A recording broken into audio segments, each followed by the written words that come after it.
very much, Stephen, for that very kind and generous introduction and for the invitation to speak to you all tonight about the legality of Australia's current system of offshore processing. Just to put it in a few words, in my view, our current policy in relation to asylum seekers in general, but in particular in relation to offshore processing, is illegal, unethical and unsustainable and urgently needs to change.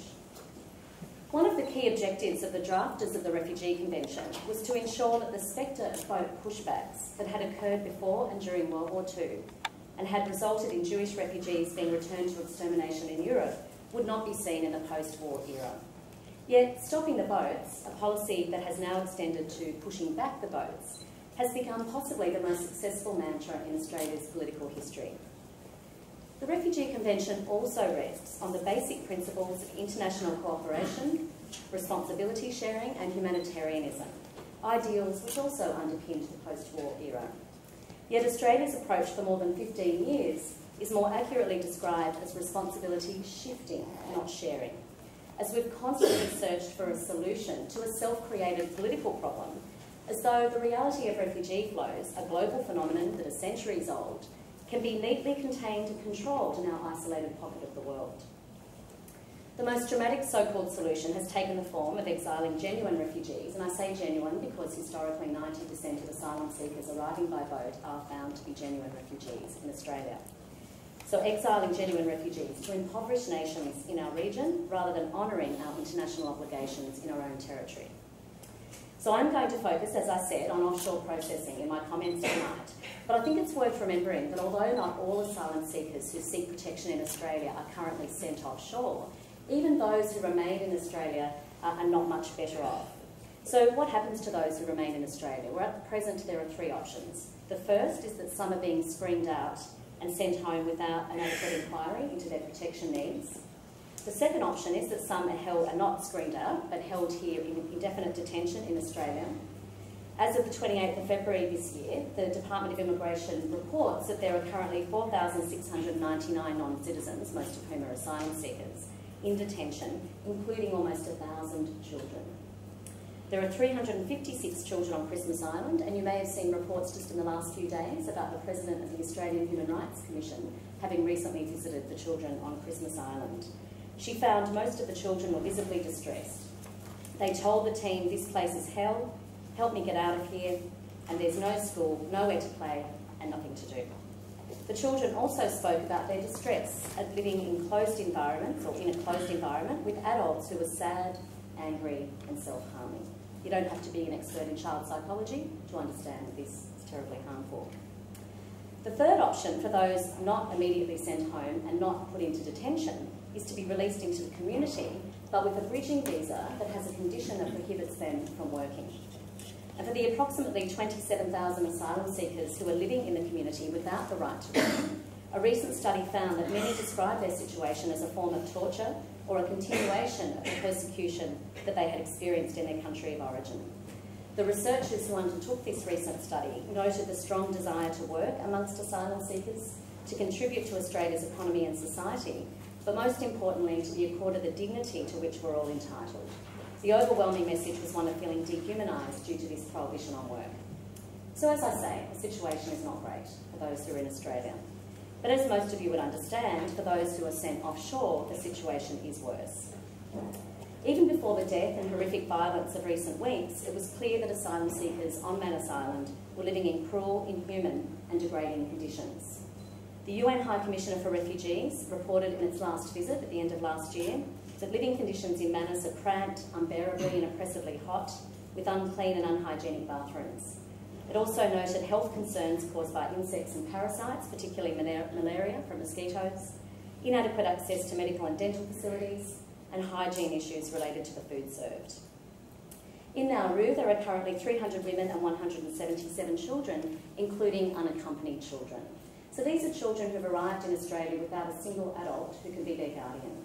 Now, the Minister for Immigration is also the guardian of unaccompanied children, and yet a decision has been made by that guardian to send these children to Nauru, even though the UNHCR has been warning for years that it's completely inappropriate and unlawful to send asylum-seeking children to Nauru.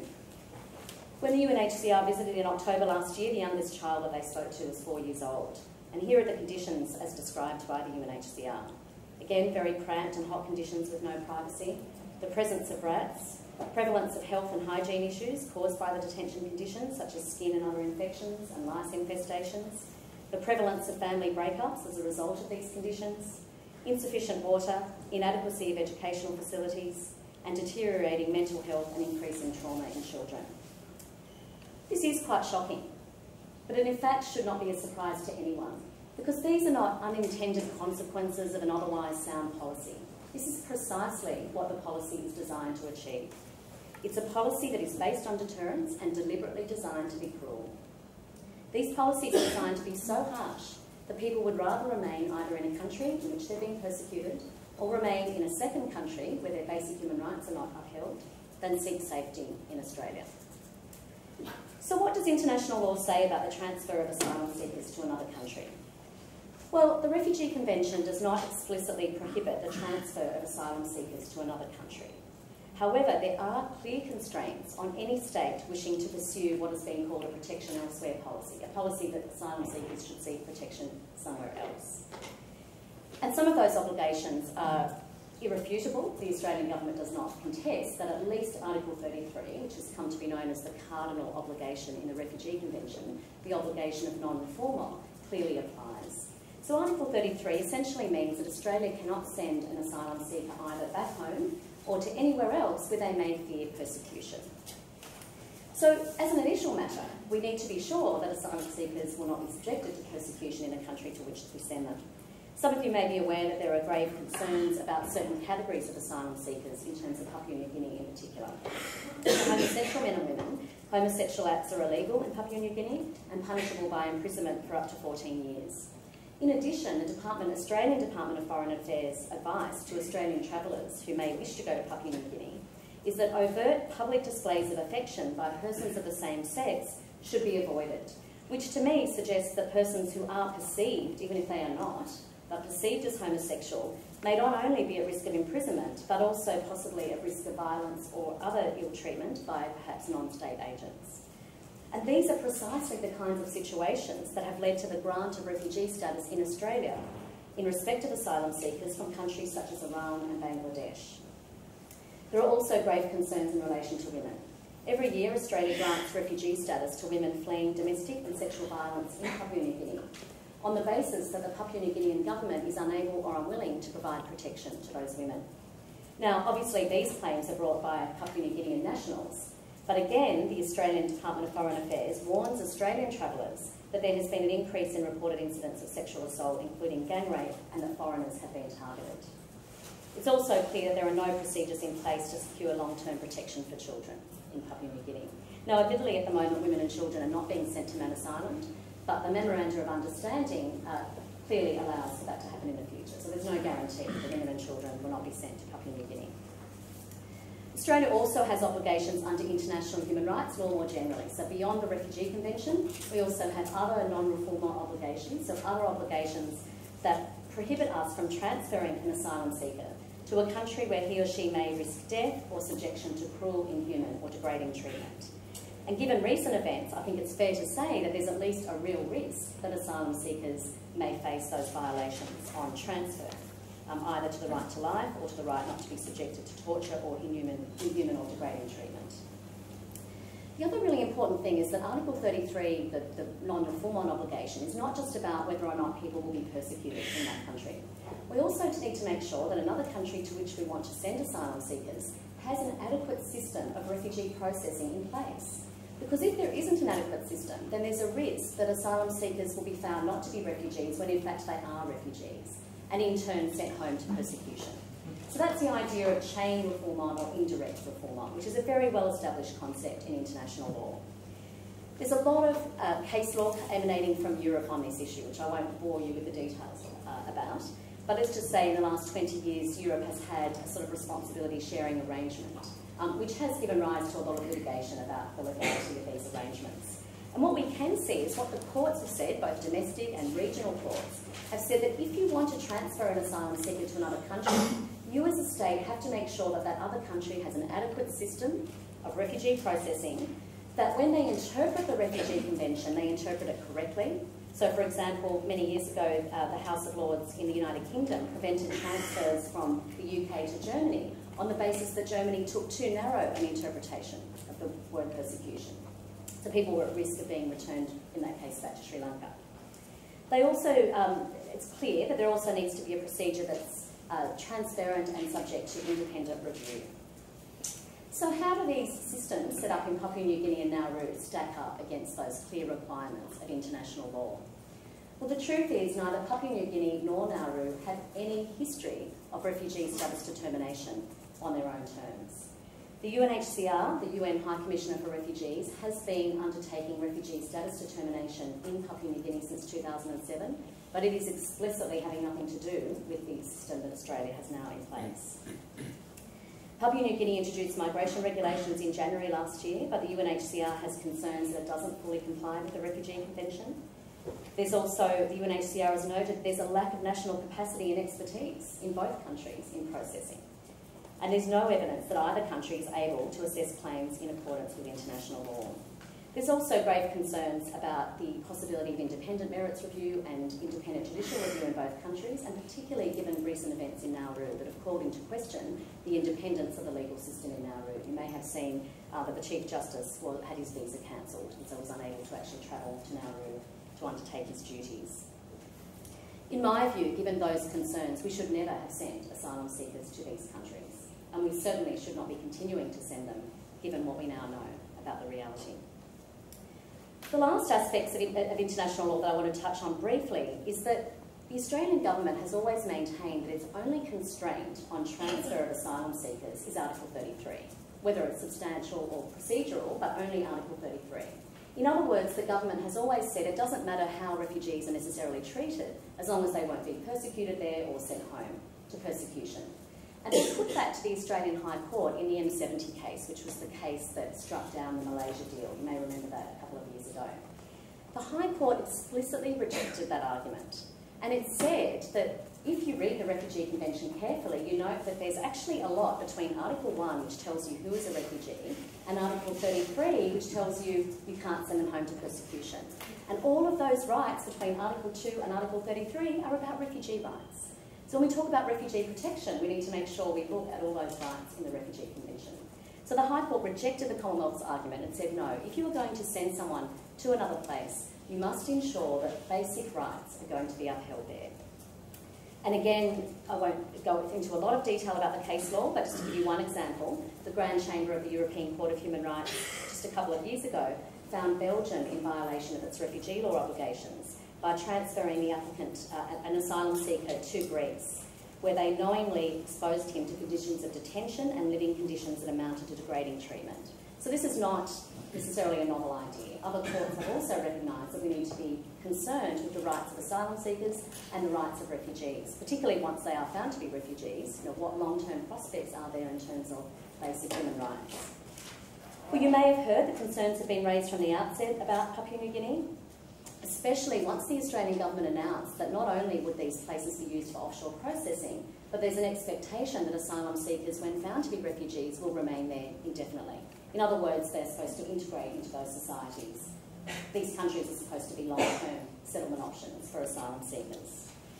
In terms of long-term resettlement in Papua New Guinea, the UNHCR has warned that from its first-hand experience, it's been in Papua New Guinea for 30 years, it's clear, to quote the UNHCR, it's clear that sustainable integration of non-Melanesian refugees in the socio-economic and cultural life of Papua New Guinea will raise formidable challenges and protection questions. And in Nauru, there is simply no life there.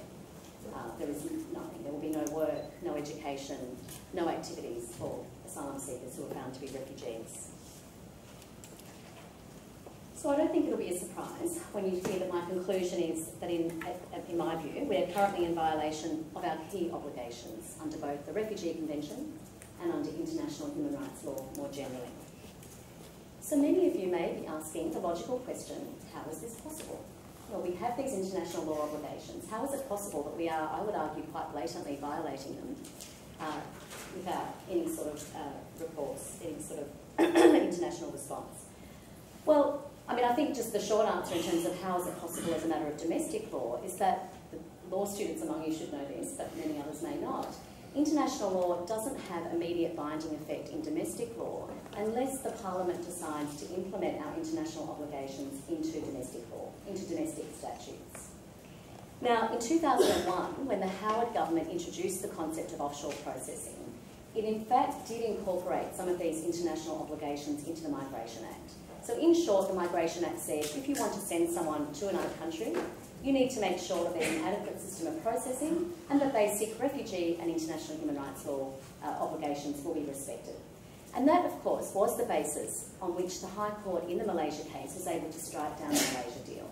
The High Court said Malaysia has no international or domestic legal obligations in respect of refugees, so it can't possibly satisfy this criteria that the Act provides for. So you may be thinking, why can't we use that same test, those same criteria, to argue against the current systems, the current policies in Papua New Guinea and Nauru? Well, the short answer is that following that decision, although it did take 2 years, in 2013 the Parliament abolished all of those protections and replaced them with a single criterion. And the single criterion is that the Minister can decide to send asylum seekers to another country if he believes it's in the national interest to do so.